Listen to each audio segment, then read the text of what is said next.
chance to give our solidarity to all the people in the shires who are faced with this filthy, dirty business, which is structured in order to deliver profits for the few at the expense of the health of the many. In Scotland, we were threatened with 3 kinds of unconventional gas extraction: fracking, shale, coal bed methane, and underground coal gasification. And we just had a victory in that the Scottish Government has now decided that under no circumstances will underground coal gasification be permitted.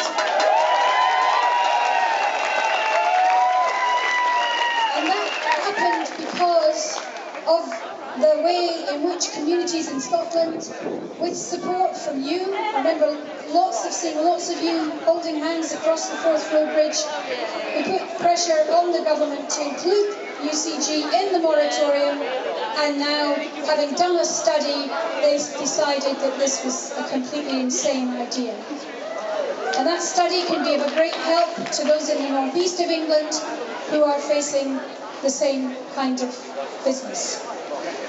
The reason there's a moratorium in Scotland is because of the way that the community came together and forced the government to review the situation.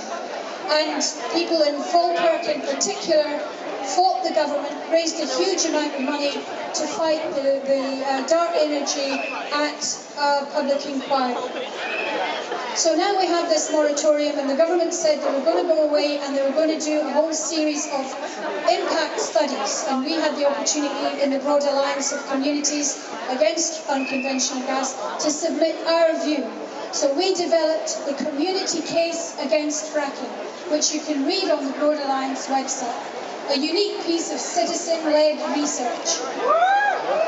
Now, the government appointed KPMG to look at the economic impact. Now, there's a whole number of these reports, and I recommend you have a look at all of them. But I just want to say a few words about KPMG. You're supposed to boo when I say KPMG.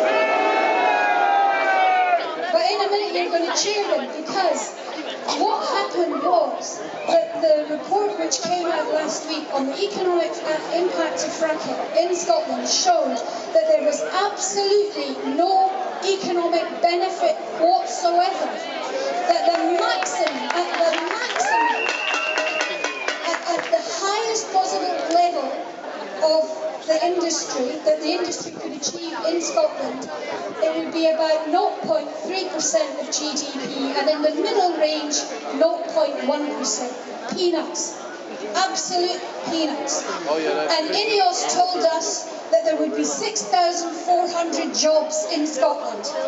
And we said, where did you get that figure? And they said, well, the Institute of Directors did a UK-wide study which says 64,000 jobs across the UK. And we just took 10% of that and said that's what would happen in Scotland. And this is what these industries call research. But what KPMG have shown us is that at the highest level of production, maybe 3,400 jobs, and at the more likely middle range, 1,400 jobs. And these are temporary, part-time jobs. So that is, you should definitely have a look at the KPMG thing. So I'm going to wind up now and wish you all the very best, and whatever we can do to help keep an eye on those reports, they'll be very good ammunition for you. Thank you.